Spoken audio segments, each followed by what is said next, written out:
Thank you so much, আপনি না ধরলে এক্ষুনি পড়ে যেতাম। লোকটা হাসলো, হাত বাড়িয়ে দিল হ্যান্ডশেক করতে। হাই, আমি প্রীতি। ফাহমিদা স্বল্প হেসে বলল, আমি ফাহমিদা এহসান। কাইটান ভীষণ অসুস্থ হয়ে পড়েছে একমাত্র আফ্রিদের জন্য। ন্যান্সি প্রচণ্ড রেগে আছে এই নষ্ট পুরুষের উপরে। আচ্ছা, কেউ কি কখনো শুনেছে আদতেও কোনো মানুষ বিড়ালের উপরে জেলাস হয়? অবশ্যই হয়, সেটা আফ্রিদ আহসানকে কে না দেখলে বোঝা যেত না। সত্য শাওয়ার নিয়ে বেরিয়ে এসেছে ন্যান্সি, চুলগুলো মুছে বিছানায় গেল। কাইটান বিছানায় রয়েছে। কাছে গিয়ে বসতেই মেও মেও করতে করতে তার কোলে চলে এলো।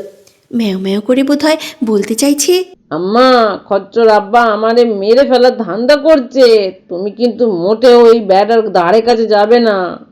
ন্যান্সি বুঝল না অবলা প্রাণীর কথা। মাথায় হাত বোলাতে বোলাতে ঝুঁকে চুমু খেলো। কাইটানকে রেখে ড্রেসিং টেবিলের সামনে গেল ন্যান্সি। সকাল থেকে পা দুটো ব্যথায় ছিঁড়ে যাচ্ছে। হাঁটাহাঁটি করলেও তো আগে পা ব্যথা করতো না। আগে কেক ডেলিভারি করতে যেত কত দূরে, কিন্তু এখানে বসে থেকে থেকে পায়ে ব্যথা করছে তার। ড্রয়ার থেকে হাতরে কোনো রকম বাম পেল না। রাগ লাগছে তার। শরীরে কোনো রকম ব্যথা সহ্য করতে পারে না সে, বিশেষ করে মাথা হাত পা ব্যথা। পা দুটো ছিঁড়ে যাচ্ছে রীতিমতো। নিশুতে স্টাডি রুমের নীরবতা, বাতাসের নরম নড়াচড়া আর দূরের শহরের ক্লান্ত আলো সব মিলিয়ে যেন এক অভ্যন্তরীণ পৃথিবী গড়ে তুলেছে। ল্যাপটপের নীল আলোতে মৃদু ঝলমল করছে আফ্রিদের নীলাভ চোখ। তার কপাল কুঁচকে আছে, মুখের ভাঁজে ছোট ছোট চিন্তার রেখা স্পষ্ট। এক হাতে নরম গ্রিন টি কাপ ধরা, অন্য হাতে কিবোর্ডে দ্রুত হাত চলাচল করছে।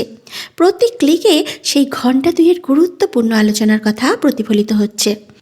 কাঁচের দরজাটা হালকা শব্দে আফ্রিদ ঘুরে তাকায় না, কিন্তু স্টাডি রুমের পাশে দাঁড়ানো রমণীর চোখে প্রতিটি ছোট মুহূর্তকে নীরবে পর্যবেক্ষণ করছে। তার কৌতূহল, ধৈর্য আর সামান্য অবিশ্বাস সব মিলিয়ে এই 2 ঘন্টা ধরে কনফারেন্সের গুরুত্বকে ছাপিয়ে যায়। সে বের হতেই চায় না, যেন আফ্রিদ তার উপস্থিতি বুঝতেই পারছে না। কপাল কুঞ্চন করে ভেতরে প্রবেশ করল ন্যান্সি। পরনে লেস টপ আর স্কিনি কালারের প্যান্ট পরেছে ন্যান্সি। ন্যান্সি ছোট ছোট পা ফেলে ভেতরে গিয়ে আফ্রিদের পাশের কাউচের উপরে বসল। আফ্রিদের পরনে একটা সাদা রঙের শার্ট, উপরের 2টি বোতাম খুলে রেখেছে, উঁকে দিচ্ছে ট্যাটুটা। আর একটা প্যান্ট। ক্ষণিকের জন্য বাইরে গিয়েছিল, কিন্তু এসে ফ্রেশ হয়নি পর্যন্ত। অপলক দৃষ্টিতে তাকিয়ে আছে ল্যাপটপের দিকে।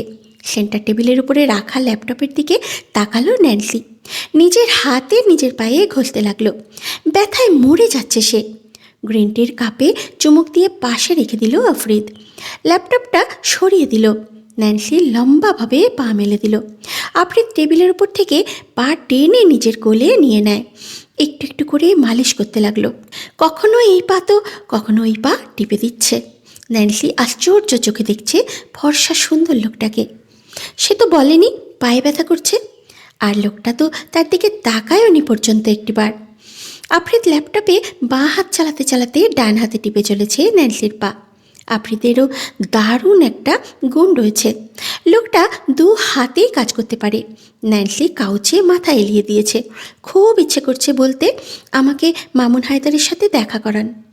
আমি আমার পালিত মা বাবাকে মিস করছি, কিন্তু ভয়ের চোটে বলতে পারল না। বললেই রেগে যাবে। দীর্ঘ সময়ের কনফারেন্স শেষ হলো তার। ল্যাপটপের শাটার অফ করে পাশে রেখে দিল। এবারে 2 হাতে টিপে দেয় ন্যান্সির পাজোড়া। ন্যান্সি উঠে বসলো ঠিক করে। আর একটু এগিয়ে গিয়ে আফ্রিদ আর ন্যান্সির দূরত্ব 1 হাতের হবে। আফ্রিদ মুখ নিচু করে পায়ের পাতায় চুমু খেলো। শিউরে ওঠে ন্যান্সি, অনাকাঙ্ক্ষিত স্পর্শে মুচড়ে যায়। যা বাবা, কেউ কিভাবে পায়ে চুমু খেতে পারে অনায়াসে? আচ্ছা, খারাপ লাগছে না? আফ্রিদ মৃদু স্বরে শুধায়। খুব ব্যথা? ন্যান্সি উপরে নিচে মাথা দোলায়, তবে ব্যথাটা কমে এতক্ষণ ধরে টিপে দিয়েছে লোকটা। আফ্রিদ এক টানে কোলে নিয়ে এলো ন্যান্সিকে। ঘটনার আকস্মিকতায় চমকে ওঠে ন্যান্সি। বুকের ভেতরে অপ্রতিরোধ্য দামামামা বাজছে।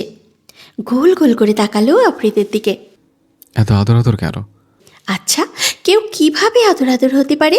মাঝে মাঝে বলবে মিঠা মিঠা ঘ্রাণ। আচ্ছা, আদতেও কি ঘ্রাণ কখনো মিঠে হয়? ন্যান্সির কি হলো? আফ্রিদের কোকড়ানো চুলগুলো মুঠো করে ধরে। আমরা এখানে কতদিন থাকবো? আফ্রিদ চমৎকার হাসল। ন্যান্সির নাকে নাক ঘষে বলে, কাজ আছে আরও কিছুদিন। ন্যান্সি হাসে। আফ্রিদকে শান্ত, ভালো লাগছে না, অনেকখানি জ্বালাতন করা যাক। আপনি আবার আমার পা মালিশ করুন, আমি ভিডিও করে সোশ্যাল মিডিয়ায় ভাইরাল করে দিই। আফ্রিদ ঠোঁট কামড়ে হাসে, রসিকতা করে বলে, ওরে মাদারি, আগে বলবি না পায়ের সাথে সাথে অনেক কিছুই মালিশ করবো, সেটা ভিডিও কর, তারপর ভাইরাল। লজ্জায় ফোঁস করে নিঃশ্বাস ছাড়ল ন্যান্সি। জব্দ করতে গিয়ে নিজেই জব্দ হয়ে গেল। এ কোনো সাধারণ আফ্রিদ নয় লা, এটা ঠোঁট কাটা গালিবাজ আফ্রিদ এহসান। আফ্রিদ ন্যান্সির হাতে অসংখ্য চুমু খায়। চুমুতে চুমুতে ভরিয়ে দিল তার হাত।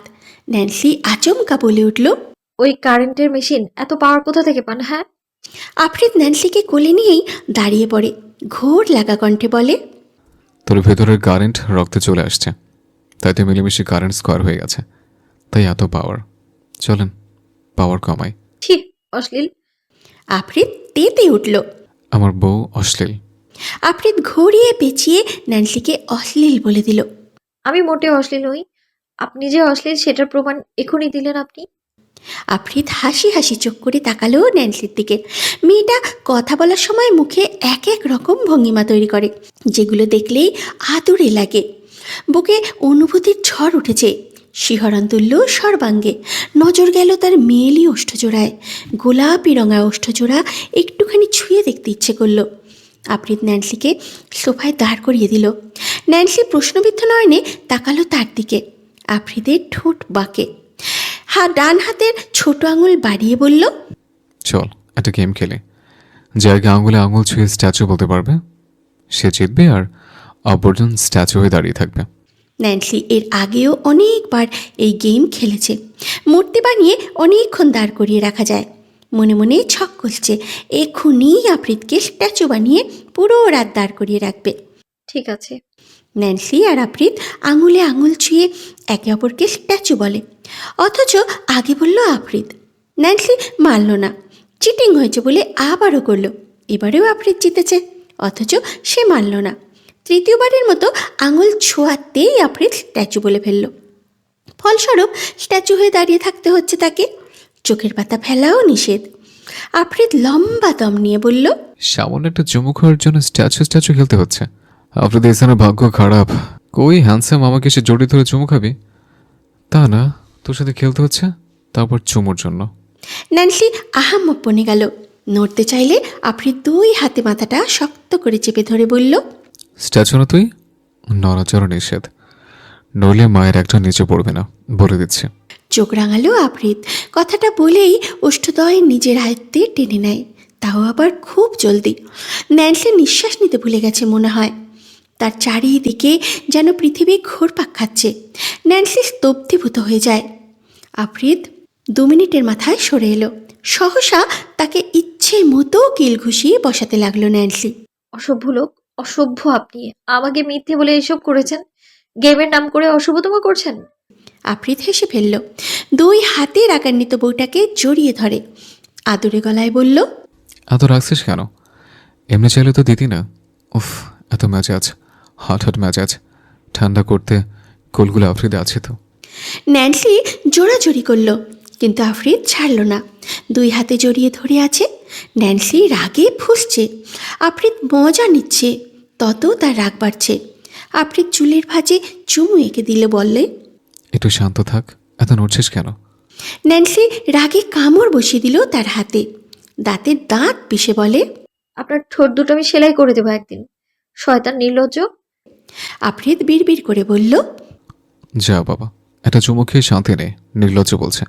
আর কিছু করলে তো বলবে পৃথিবীর সেরা নির্লজ্জ আমি। ধাত পাও। থাইল্যান্ড। আয় তাকা আমার দিকে, তাকা না। চাপা স্বরে ডাকতে লাগলো আফ্রিদ, অথচ তার ডাকে সাড়া দিচ্ছে না মেয়েটা। সেই চুমুর রেস ধরে বিছানায় এক কোণে চুপটি করে শুয়ে আছে। এই মুহূর্তে আফ্রিদকে কেউ দেখলে বলবে বউয়ের সাথে লুচ্চামি করছে। অদ্ভুত অদ্ভুত আওয়াজ দিচ্ছে। ওই বান্তির বাচ্চা, তাকা না। ন্যান্সি ঘাপটি মেরে শুয়ে থাকতে থাকতে এই মুহূর্তে বিরক্ত হচ্ছে। একটা মানুষ এতটা অশুভ হয় কি করে? হতেই পারে, অসম্ভব বলে তো কিছুই নেই, না হলে আফ্রিদ তার জল জ্বালতো প্রমাণ। সমস্যা কি আপনার? ঘুমোতে দিচ্ছেন না কেন? বিশ্রী বিশ্রী আওয়াজ কেন করছেন? হ্যাঁ, আফ্রিদ ঠোঁটে ঠোঁট চেপে হেসে ফেলল, অস্থির কণ্ঠে বলে ওঠে। কখন থেকে বলছি তাকাতে? এখন যদি না তাকাস তাহলে কামড় দেবো। ন্যান্সি তাকালো না। বউটা হয়েছে তার মতো ঘাড়তারা, সব কিছুতে ঘাড়তারামো করবেই করবে। এটা কেমন কথা? কোন ধরনের কথা? তুই বউয়ের মতো জড়িয়ে ধরে ঘুমাবি?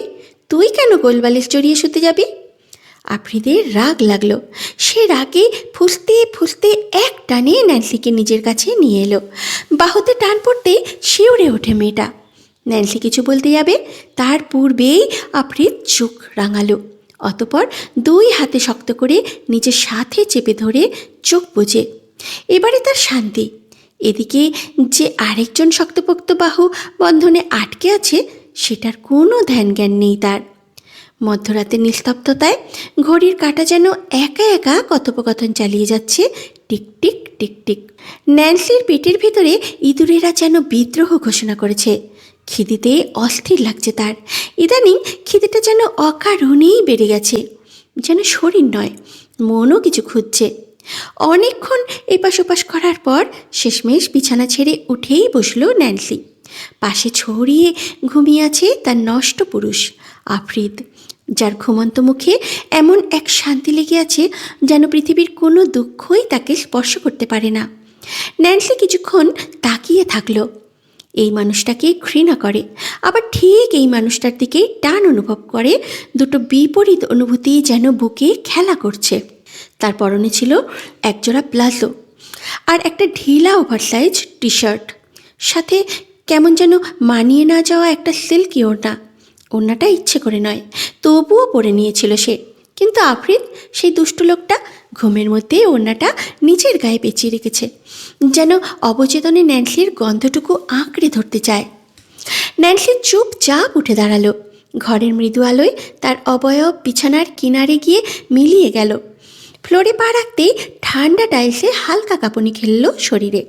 রাতের এই নীরবতায় রান্নাঘরের পথটা যেন এক অদ্ভুত আকর্ষণে টানছে তাকে। সেখানে কিছু একটা তো আছে যা তার খিদে মেটাবে, হয়তো শরীরেরও, হয়তো মনেরও। কিচেনের হালকা আলোয় ঘরটা নরম উজ্জ্বলতায় ভরে উঠেছে। ন্যান্সি ফ্রিজ খুলে ঠান্ডা দুধ, জেলি আর আইসক্রিম বের করলো। নিজের মতো করে একটু মিষ্টি পাগলামি আজ তার রাতের জন্য সে বানাচ্ছে। ফালুদা গ্লাসে স্তর করে সাজিয়ে নিল জেলি, স্লেপ করা দুধ আর তার উপরে 1 চামচ আইসক্রিম। চেরিটা তুলে দিল শেষে। মনে হলো যেন ছোট্ট একটা বিজয় মুকুট। চোখ বুজে একটুখানি ঘ্রাণ নিল, ফিসফিস করে বলল, ইস, দেখে মনে হচ্ছে খেতে দারুণ হবে। বাইরে কটেজের চারপাশ তখন ঘন অন্ধকারে ডুবে। শুধু জানলা দিয়ে ছড়িয়ে পড়ছে রান্নাঘরের আলো। এই দৃশ্যই সতর্ক করল ঈশানকে। এই রাতে আলো জ্বলছে কেন? সে দ্রুত পায়ে হাঁটতে হাঁটতে ভেতরে এলো। ভারী বুটের শব্দে নিস্তব্ধতা ভেঙে গেল। ভেতরে এসে থমকে গেল ঈশান। আফ্রিদের দেখা নেই, বরং ন্যান্সি দাঁড়িয়ে আছে বাটি হাতে, চোখে এক রাশ তৃপ্তি। সন্দিগ্ধ কণ্ঠে জিজ্ঞাসা করল সে, কি করছেন আপনি ম্যাম? অপ্রত্যাশিত কণ্ঠে চমকে উঠল ন্যান্সি। কাঁধে হালকা ঝাঁকুনি খেল। বাটিটা প্রায় পড়ে যাচ্ছিল হাতে। ঘুরে দাঁড়াতেই চোখে পড়ল ঈশানকে। গম্ভীর মুখ, কিন্তু চোখে এক রাশ কৌতূহল। 2 পা এগিয়ে এসে বাটির ভেতরে তাকালো সে। তারপর গলা নরম করে বলল, আপনি বাটি হাতে কি করছেন? এগুলো কি?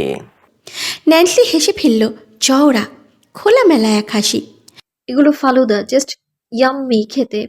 ঈশানের মুখে কঠিন ভাবটা টিকে থাকলো না, লোভ হলো। ন্যান্সি দুষ্টু হেসে বলল, খাবেন ঈশান ভাই? ঈশান বলতেই যাবে তখনই ন্যান্সি আওড়ালো, না, আপনাকে দেব না। সেদিন ফাঁসিয়ে দিয়েছিলেন, মনে নেই? মুখখানা কালো হয়ে যায় ঈশানের। চোখে হালকা দুষ্টুমি ফুটে উঠল। আমাকেও দিন না 1 চামচ ম্যাম। ন্যান্সি বেঁকে বসল। ঈশান গলা নিচু করে বলল, খুব সুন্দর গন্ধ পাচ্ছি। ন্যান্সি হুমকি স্বরূপ বলল, দেব এক শর্তে, পরের বার আমি যে প্ল্যান যা বলবো তাই করতে হবে। ঈশানের টনক নড়ে উঠল। সে মোটেও আর ন্যান্সির ফাঁদে পা দেবে না।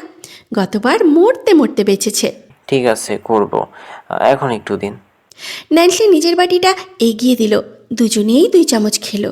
সবে তখনই কোথা থেকে আফরিদ এহসান উড়ে এসে ছো মেরে নিয়ে নিল বাটিটা। চামচ নাড়াতে নাড়াতে ঘুম জড়ানো চোখে তাকায়, অতঃপর জড়ানো কণ্ঠে বলল, দেখতে কেমন যেন, তো জানকি বাচ্চা যখন খাচ্ছে তাহলে নিশ্চয়ই ভালো হবে। আফরিদ পরপর অনেকগুলো চামচ খেয়ে নিল। ঈশান আর ন্যান্সি হাঁ করে তাকিয়ে আছে, তারা তো খেতেই পারল না। আফরিদ প্রায় অর্ধেকটা খেয়ে বাকি অর্ধেক ঈশানের হাতে ধরিয়ে দিয়ে বলল, বাকিটা তোর। ঈশান সম্পূর্ণটা শেষ করল। আসলেই টেস্টি ছিল। ন্যান্সির প্রচণ্ড রাগ লাগলো, তার খাবার সেই পাচ্ছে না। এটা কিন্তু ঠিক হচ্ছে না। আরে আমার জন্য এগুলো। ঈশান তৃপ্তির হাসি হেসে বলল। দারুণ হয়েছে ইলমা ম্যাম। ন্যান্সি ধুম করে ঈশানের পিঠে বসিয়ে দিল। আমি আর জীবনেও আপনাকে কিছু দেব না। ঈশান আহাম্মক বনে গেল, সে কি একা খেয়েছে নাকি? তার সাথে তো বসও ছিল। আফ্রিদের দিকে তাকাতে আফ্রিদ চোখে ইশারা করল। সহসা ঈশান বেরিয়ে গেল। যেতে যেতে সদর দরজা লক করে দিল। টান টান ভঙ্গিতে দাঁড়ালো আফ্রিদ। ন্যান্সি হিসিয়ে বলল, আমার জন্য আরও আছে বেহায়া লোক। ন্যান্সি আরেকটা বাটি ছিল, বেশি বানিয়ে ফেলেছিল। ভালো হয়েছে, অন্তত এখন খেতে তো পারছে। আফ্রিদ মুচকি হেসে বলল। প্রতিদিন রাতে এমন নাটক করিস কেন? চল ঘুমাতে। ন্যান্সি বেঁকে গেল। নিজে গিয়ে ঘুমান। আপনার মতো ছুক করা লোকের সাথে এক বিছানায় ঘুমাবো না। চোখ রাঙালো আফ্রিদ। শালের মেয়ে, চুপচাপ চল। ন্যান্সি গেল না। আফ্রিদের ধৈর্য নেই, এবারে বিরক্ত হয়ে বলল, ঠিক আছে থাক, কিন্তু পরে কিছু ধরলে আমাকে বলতে আসবি না। ন্যান্সি ব্যঙ্গাত্মক করে হাসল। আমি যেন ভয় পাই, যত সব। আফ্রিদ যেইভাবে এসেছিল সেভাবেই সিঁড়ি বেয়ে উপরে উঠতে লাগলো। যেতে যেতে মেসেজ করলো কাউকে। আফ্রিদ চলে যেতেই কিচেনের লাইট অফ হয়ে গেল। আঁতকে উঠল ন্যান্সি। বিষয়টা কি হলো? আফ্রিদ তাকে ভয় দেখাতে লাইট অফ করে দিল কি কোনোভাবে? বেল বেজে উঠল। আরেক দফা চমকে উঠে ন্যান্সি। ঈশান ভাইয়া কি আবার ফিরে এলো? ভাবুক ন্যান্সি দ্রুত দরজার কাছে গিয়ে খুলে দিল। না, কেউ নেই তো। নিচের দিকে দৃষ্টি যেতেই হৃদয় কুঞ্চিত করে নিল। বক্স রাখা, লালচে রঙের বক্স। বক্সটা খোলার মুহূর্ত যেন সময় থেমে গেল। ন্যান্সির নিঃশ্বাস গলায় আটকে গেল, চোখ বড় বড় হয়ে উঠল। আর তা পরক্ষণেই একটা বিকট চিৎকারে পুরো কটেজ কেঁপে উঠল। বাক্সের ভিতরে পড়ে আছে একটা কাটা মাথা, রক্ত শুকিয়ে বাদামি রং নিয়েছে। চুলের গোছায় জমে থাকা দাগগুলো এখনও কেমন আঠালো। এবং সেই মুখ, হ্যাঁ সেই লোকটারই, যে এক রাতে রাস্তায় দাঁড়িয়ে তাকে চড় মেরেছিল, তারপর কুৎসিত হাসি হেসে বলেছিল, এক রাতের দাম কত হবে বলো? ন্যান্সি হুমড়ি খেয়ে মাটিতে পড়ে গেল। পেট ঠেকে গেল ঠান্ডা টাইলসে।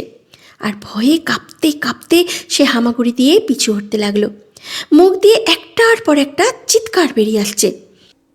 আফরিদ, আফরিদ। কিন্তু উপর থেকে কোনো সাড়া নেই, শুধু নিজের কণ্ঠের প্রতিধ্বনি কানে বাজছে ন্যান্সির। 2 হাতে মুখ চেপে ন্যান্সি বসে পড়ল মেঝেতে। তার শ্বাস প্রশ্বাস এলোমেলো, বুকের ভেতরে দুরু দুরু শব্দ। ধীরে ধীরে মাথা তুলে আবার তাকালো দরজার দিকে। বাক্সটা নেই। মাত্র এক মুহূর্ত আগেও যেটা ছিল সেখানে, হঠাৎ উধাও সেটা। ন্যান্সির চোখ ছানা পড়া হয়ে গেল। না, এটা তো এখানেই ছিল। ন্যান্সির গলা কেঁপে উঠল, ঠোঁট শুকিয়ে গেল। সে এক ঝটকায় উঠে দাঁড়ালো। দুরু দুরু হাতে দরজাটা বন্ধ করে দিল জোরে। তারপরে পাগলের মতো দৌড়ে সিঁড়ির দিকে উঠতে লাগলো। কান্নায় গলা ভারী, নিঃশ্বাস কাঁপছে আর হেঁচকি উঠছে পরপর। ঈশান হেসে কুটি কুটি অবস্থা। বেচারি ইলহাম ম্যামের জন্য খারাপ লাগছে তার। সব দোষ আফ্রিদের। ঠিকই নিজের বউকে কাটা মাথা গিফট করে ছাড়লো। রুমে এসে বিছানায় হামলে পড়ে ন্যান্সি। আফ্রিদ ঘুমাচ্ছে। ভয়ে কম্ফোর্টার টেনে আফ্রিদের বুকের কাছে চলে গেল। আফ্রিদকে ফিসফিসিয়ে ডাকতে লাগলো। আফ্রিদ উঠুন, আফ্রিদ উঠুন না প্লিজ। আফ্রিদের ঘুমের মধ্যে শব্দ করে ওঠে। কি হচ্ছে তোর? হ্যাঁ, ঘুমোতে দে। ন্যান্সি কাঁপছে থরথরিয়ে। আফ্রিদ, বাইরে কাটা মাথা। আফ্রিদ ভ্রু উঁচিয়ে তাকালো তার দিকে, শাসানোর সহিত বলে, তোর মনের ভুল সব কিছু। বেশি বেশি এসব নিয়ে ভাবলে এমনই হয়। ন্যান্সি কেঁদে ফেলল ঠোঁট কামড়ে। আমি মিথ্যে বলছি না, সত্যি ছিল কিছু। আফ্রিদ এক দৃষ্টিতে তাকিয়ে আছে ক্রন্দনরত মুখপানে, জড়ানো কণ্ঠে বলে। চল দেখে আসি। ন্যান্সি আফ্রিদের বাহু খামচে ধরে। সে যাবে না, দ্রুত মাথা নাড়িয়ে অসম্মতি জানায়। আফ্রিদ ছোটচোরা ভিজিয়ে নিল। চোখ বন্ধ কর, লম্বা নিঃশ্বাস নে। ন্যান্সি চোখ বুঝল, লম্বা নিঃশ্বাস নিল। আফ্রিদ মুচকি হাসল। হাসিটা দেখল না, তার জান কি বাচ্চা। কাছে আয়। দুহাতে কম্পিউটারটা নিয়ে ন্যান্সিকে ঢেকে দিল। অতঃপর ন্যান্সি মুখ গুজে আফ্রিদের বুকে। ভয়ে ক্ষণে ক্ষণে কাঁপছে। আফ্রিদ এসিটা বাড়িয়ে দিল। খুব কাছাকাছি আছে, তবুও ন্যান্সি এমনভাবে আঁকড়ে ধরেছে যেন পারলে আফ্রিদের বুকের ভিতরে ঢুকে যাবে। আফ্রিদ বাঁকা হেসে এক ধাক্কায় ন্যান্সিকে বিছানার উপরে ফেলে ওর উপরে চলে আসে। ভয়ার্ত ন্যান্সি বিনা বাক্য ব্যয়ে তাকে দুই হাতে আঁকড়ে ধরে। এবারে তার ভয়ের মাত্রা দ্বিগুণ। আফ্রিদের সঙ্গে বিয়ে হওয়ার পর থেকেই সে অদ্ভুত জিনিসগুলো দেখছে, কিন্তু আফ্রিদ যে বারবার বলে সে ভুল দেখছে। আসলেই কি ভুল দেখল? আফ্রিদ তার কানে মুখ নিয়ে ফিসফিসিয়ে বলল। ভয়টা দারুণ ছিল। তেতে উঠল ন্যান্সি, কামড় বসালো তার কাঁধে। ন্যান্সি বুঝলই না কামড়ে ব্যথা না অন্যরকম কিছু অনুভব করছে এই বেয়াদব পুরুষ। ইস, বহুত ফিল আসছে। তোর ফিল আসে না? আসবে কি করে?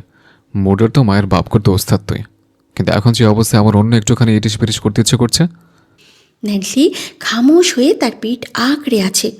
এই বুঝি আফ্রিদ তার উপর থেকে সরলেই সে মাথাটা দেখতে পাবে। বিভৎস সেই দৃশ্য। ন্যান্সি গভীর ঘুমে তলিয়ে গেল। আফ্রিদ ঝুঁকে ওষ্ঠ ছোঁয়ায় তার লাল চেকালে। শান্ত হয়ে বলল। সরি পড়ান, বাট তোর জানা উচিত তোকে বাজেভাবে ছুতে যাওয়া মানুষটাকে তোর আফ্রিদ এহসান দুনিয়া থেকে মিটিয়ে দিয়েছে। আমি সরি বান্দি, ভয় দেখানোর জন্য। পুরোটা রাত ছটফট করেছে ন্যান্সি, ঘুমোতে দেয়নি আফ্রিদকে। একটু পর পর উঠে বসেছে, ভয় পেয়েছে মেয়েটা। আফ্রিদ আর ঘুমায়নি, পরের রাতটুকু জেগেই কাটিয়েছে। পরের দিন বিকেলবেলা ন্যান্সি ঘুম থেকে উঠে ঈশানকে দিয়ে কটেজের কোনায় কোনায় তল্লাশি চালিয়েছে রীতিমতো, কিন্তু লাভ হয়নি, কিছুই পেল না সে। শেষমেশ আফ্রিদের ধমক খেয়ে সব খোঁজাখুঁজি ছেড়েছে। তার আগে একজোট তর্ক করেছে। আপনি মিথ্যে বলছেন সব সময় আমাকে। হ্যাঁ, কথার পিঠে আফ্রিদ রেগে বলেছে। বান্তির বাচ্চা কি মিথ্যে বলছে? কোথায় সবর কাটা মাথা দেখা। কিন্তু দেখাতে পারে না ন্যান্সি। বিকেলের দিকে আফ্রিদ নিজেকে তৈরি করতে ব্যস্ত। আচমকা রুমে প্রবেশ করলো ন্যান্সি। চোখ দুটো তার দিকে স্থির হয়ে গেল। ইটালিয়ান কাট, ব্ল্যাক টক্সিডো, সিল্কের হালকা শাইন রয়েছে। কোকড়ানো ঢেউ খেলে যাওয়া চুলে যেন তার লম্বা দেহকে আরও সুঠাম করে তোলে। কালো শার্টিনের শার্ট, সামান্য আনবাটন করা কলার, পলিশ করা ব্ল্যাক অক্সফোর্ড শু, একেবারে চকচকে। হাতের কবজিতে সিলভার কালারের ঘড়িটা চকচক করছে। বুক পকেটে সাদা সিল্ক পকেটে স্কোয়ার, গায়ে ক্লিপ ক্রিস্টিয়ান নাম্বার 1। পারফিউমটা স্প্রে করেছে আফ্রিদ। লম্বা নিঃশ্বাস টেনে নিল ন্যান্সি। এই নষ্ট পুরুষ এত সুদর্শন কেন? প্রচণ্ড মায়া মায়া লাগে তাকে। মাথারি রে, এমন তাকাইস না, পাওয়ার কাট হবে। থতমত খেয়ে গেল ন্যান্সি। নির্লজ্জ পুরুষের মুখে একটুও লাগাম নেই। কেন যে এই পুরুষ তার স্বামী হলো? সম্পূর্ণ রেডি হয়ে ড্রেসিং টেবিলের সামনে হাতে ভর দিয়ে উল্টো হয়ে দাঁড়ালো আফ্রিদ। ঠোঁটের কোণে তার সেই সুন্দর হাসিখানা এখনও খেলা করছে। ন্যান্সি হাঁসফাঁস করে। ওভাবে তাকাচ্ছে কেন সে? আফ্রিদ বাঁকা হেসে বলল। কাবার যে ড্রেসটা আছে ওটা নিয়ে 15 মিনিটের মধ্যে রেডি হয়ে আয়। কপাল কুঞ্চন করে নিল ন্যান্সি। সন্দিহান কণ্ঠে শুধোয়। আমরা কোথায় যাব? আফ্রিদ ঠোঁট গোল করে চুমু ছুঁড়ে দেয় ন্যান্সির দিকে। ফাজলামি করে আওড়ালো। তোকে বিক্রি করতে। আটকে ওঠে ন্যান্সি, বুকের ভেতর মোচড় দিল। ভয়ের কণ্ঠনালী কাঁপে। আমাকে কিনবে কে? এবারেও হাসলো আফ্রিদ। হাসকে টিউনে বলে। আফ্রিদ এহসান কিনবে। ক্ষোভ হলো ন্যান্সির, মুখশ্রী জুড়ে রাগের আভাস। তিনি কি মেজাজে বলে ওঠে। নিজের কাছেই বিক্রি করে নিজেই কিনছেন? এটা কেমন লজিক? ফোঁস করে নিঃশ্বাস ছাড়ল আফ্রিদ। কৈফিয়ত দিতে প্রচণ্ড বিরক্ত লাগে, তারপরেও বেয়াদব বউটাকে হাজার কথা কৈফিয়ত দেয়। তোর মাথার ব্রেইন আর পুরসভার ড্রেন সমান। তেতে উঠল ন্যান্সি। তার ব্রেইনকে শেষমেশ ড্রেন বানিয়ে দিল। তোর 14 গোষ্ঠী ব্রেইন ড্রেনের মতো খারাপ লোক একটা। এক পেশে হেসে ফেলল আফরিদ, ঘাড় ম্যাসেজ করে বলল, দেখ, দ্রুত রেডি হয়ে আয়, নদী বিছানা যেতে হবে। আর আমি এই মুহূর্তে চাচ্ছি না আমার শার্টে তো লিপস্টিকের দাগ লাগুক। আফ্রিদের শীতল হুমকিতে স্তব্ধ ন্যান্সি। ফাঁকা ঢোকিলে কভার থেকে তার দেওয়া ড্রেসটা বের করে ওয়াশরুমে গেল। হাতের ফোনটা নিয়ে ড্রয়িং রুমে গেল আফ্রিদ। ঈশান প্রথম থেকেই তার অপেক্ষায় ছিল। কিঞ্চিত ভরকানো কণ্ঠে শুধায়, বস, ম্যামকে নিয়ে যাওয়া কি খুবই প্রয়োজন? আপনি জানেন ওখানে মোরক্কো, ডেভিল, কিং জং সবাই আসছে। তাহলে কেন ম্যামকে নিয়ে যাচ্ছেন? আফ্রিদ নিরুত্তর। কিয়তক্ষণ পর গগলাসটা চোখ থেকে নামিয়ে নিল। ধূর্ত শিকারীর ন্যান্সির দৃষ্টি ফিরিয়ে ভয়ানক কণ্ঠে আওড়ালো, দেখ, কেউ একজন জানিয়েছে Afrid Ehsan, the great mafia king Afrid Ehsan কিছু একটা করেছে, অথচ কেউ জানে না কথা। কিন্তু কিন্তু এখন এটা জেনে গেছে আন্ডারওয়ার্ল্ডের প্রত্যেকটা মাফিয়া গ্যাং। ঈশান একই কণ্ঠে শুধায়, হাউ ইজ দিস পসিবল বস? তবে কি কথা লিক হয়েছে? চিরচেনা সেই বাঁকা হাসি পৈশাচিক কায়দায়। আফ্রিদ প্যান্টের পকেটে 2 হাত গুজে টান টান করে দাঁড়ালো। আজকে রাতে ন্যান্সি ইভেন্টে যাচ্ছে না, ও অন্য কোথাও পাঠাবো। ডান ভ্রু বাঁকালো ঈশান। কোথায় boss? Just wait and see. Ishan আর কি বলতে ওষ্ঠ নাড়াবে, তার আগেই হিলের টকটক শব্দ সুর তুলে সিঁড়ি বেয়ে নিচে আসতে লাগলো ন্যান্সি। আফ্রিদ আর ঈশানের দুজনের দৃষ্টি আকর্ষণ করতে সক্ষম হয়। আফ্রিদ শান্ত দৃষ্টিতে তাকালো তার দিকে। পরনে 2 পিস, উপরে রয়েছে সাদা সিফন কাপড়ের ভি নেক বাটন টপ, হাতার প্রান্তে কালো বর্ডার, কোমরে কালো রিবন বেল্টে বাঁধা একটি সুন্দর বো নট, যা পুরো ন্যান্সিকে ফুটিয়ে তুলেছে। নিচে রয়েছে কালো ফ্লো লং ম্যাংসি কাট, যা হালকা বাতাসে দুলে ওঠে, যেন অনায়াস এলিগেন্সের ছাপ ফেলে দিচ্ছে। Piece western long skirt set. ঠোঁট গোল করে নিঃশ্বাস ছাড়ল আফ্রিদ। বান্দির বাচ্চা এত আদরে কেন? পায়ে সাদা হাই হিল, হাতে ট্রান্সপারেন্ট হ্যান্ডব্যাগ। আফ্রিদের একান্তই ব্যক্তিগত নারী, লাস্যময়ী, কতটা লাবণ্যময়ী। আফ্রিদের শুধু তাকিয়ে থাকতে ইচ্ছে করে। ওই যে গোল গোল চোখ দুটো আইলাইনারের নিখুঁত সৌন্দর্যে বেশি ফুটে উঠেছে আরও। ঠোঁটে লালচে লিপস্টিক, আর তার পছন্দের গাল দুটো বরাবরের মতো লালচে আভায় রঙিন হয়ে আছে। আফ্রিদ জানে না কিভাবে প্রকাশ করতে হয়। সেই ছোঁয়াতে বিশ্বাসী, একটুখানি ছুঁয়ে ভেতরে সব অনুভূতি বুঝিয়ে দেবে। এভাবে তাকাচ্ছেন কেন নষ্ট পুরুষ? ফিক করে হেসে ফেলল ঈশান। মোটা ভ্রুদয়ের মাঝখানে ভাঁজ পড়ে আফ্রিদের। বিরক্তিতে চবর্গীয় শব্দ করে। ন্যান্সি ঈশানের উদ্দেশ্যে বলল, ভাইয়া নিজের বসকে বলে দিন এভাবে অশ্লীল নজর না দিতে।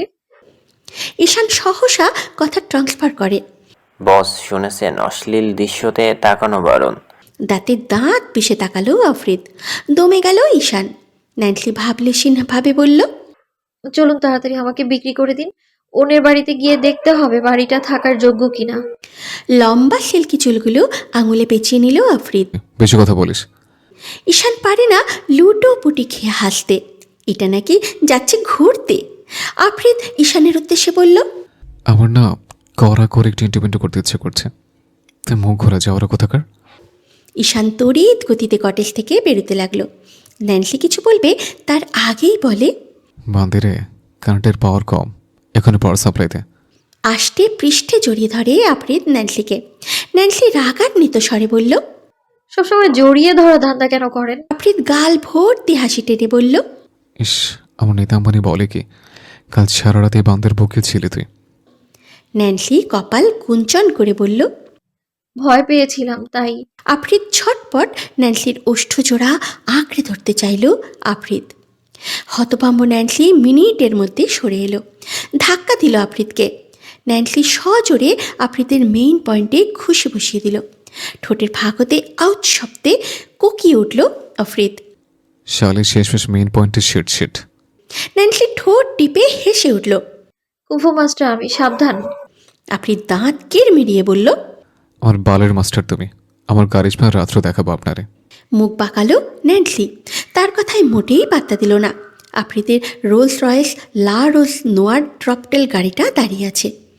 সিকিউরিটি গার্ড দরজাটা খুলে দিতেই দুজনে উঠে বসল। ন্যান্সি খুঁজে পায় না এই পুরুষ কাজটা কি করে, শুধু মুখে বলে বিজনেস করে। কিসের বিজনেস? একটা সত্যি কথা বলবেন? আফ্রিদ ফোনে দৃষ্টি রেখেই বলল। কে? ন্যান্সি আমতা আমতা করে বলল, আপনি কি চোরাচালান করেন নাকি? সুচালো দৃষ্টিতে তাকালো আফ্রিদ। এই বউ বলে কি তাকে? এটা কেন বললি? ন্যান্সি সন্দিহান কণ্ঠে শুধায়। এই যে এত দামি গাড়ি, কারি কারি টাকা, এগুলো কোথা থেকে পান? হ্যাঁ, নিশ্চয় চুরি ডাকাতি করেন, তাই না? আফ্রিদ বাঁকা হাসলো। হ্যাঁ, তোর প্রতিবেশী বাপরে ডাকাতি করে মাইয়াকে কাছে বিক্রি করে এগুলো আনছে। ধুম করে একটা কিল বসিয়ে দিল আফ্রিদের পিঠে। তর্জনী দেখিয়ে শাসানোর সহিত বলে, আপনি কোনো মাফিয়া টাফিয়া নন তো? আফ্রিদ ভাবলেশীন ভাবে আওড়ালো, আমি টেরোরিস্ট।